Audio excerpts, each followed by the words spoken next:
What's up, people of YouTube? It's me, StormChris, bringing you guys another video. Today we'll be talking about 20XX, a roguelike action platformer indie game developed by Battery Staple Games. This game was released on November 25th, 2014, and if you couldn't tell from the gameplay just yet, this game takes a lot of inspiration from Megaman X. This game plays like a classic jump and shoot platformer, but with some roguelike elements. And what I mean by this is that every level is generated randomly, including enemy placements, items, so it's kind of like Binding of Isaac. And in this game there are two characters that you can play as, Nina, who is not X, and Ace, who is not Zero. When you're starting a new run, you begin with absolutely nothing, and you have to find your power-ups as you play the game.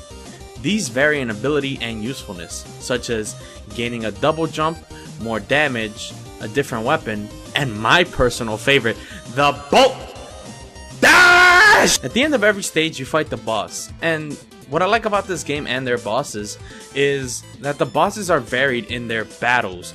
Like, in certain battles you fight a boss that is like a bullet hell, and there's another boss that tests how good you are at platforming, and then there's this So every boss is diverse and it keeps the battles fresh. And when you defeat the boss, you are given a choice of either the boss's weapon or a power-up. There's even a little timer that gives you extra goodies for completing the level and the boss within the time limit. I fucking love these concepts because you are given the choice of whether you want an easier time getting to the boss or an easier time fighting the boss. And the timer gives you an incentive to beat the level as fast as possible. But what I like even more is that you're not really forced to do it. There is no bad thing to happen if you don't get the speedrun bonus. Now, like I said earlier, this game takes a lot of inspiration by Megaman X. And by that I mean, if you've played Megaman X, then you will feel exactly at home with this game. Dashing, jumping, shooting, it all feels like Mega Man.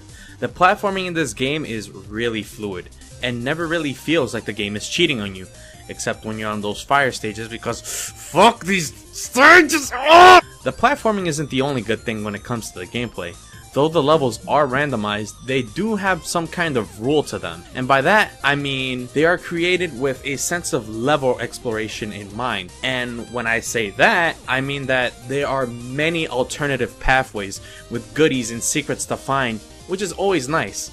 Dying can be a pain since you lose all of your abilities and have to start from square one. However, there are collectibles called soul chips that you acquire through your run, and they can be used to buy things that can give you an extra boost at the beginning of your next run. I will say that this game is in early access, which means there are a ton of bugs, and the game developers are well aware of this. They even make little jokes on it. But don't worry, the game gets updated every 2 weeks, so you can really tell that the developers are involved in the community and really love and care for the game, which is always nice to see in the world of gaming. This game is made to be a love letter to Mega Man, and it clearly shows. So if you're a fan of Mega Man, then look this game up on Steam. It's only about 15 bucks, so why not? It even has online co-op, so you and a buddy can get on and have a good time playing together. Now, although this game is still in beta, I still think it's a great game that only has room to improve. So, if you're a fan of Mega Man, then do yourself a favor and try 20XX. Thanks for watching. If you enjoyed this video, then please leave a like. If this video made you smile or laugh in any way, then subscribe for more. And if you know anyone who would enjoy this video, then please share it with them. Now, if you don't mind, I'll see you guys in the next video. Bye!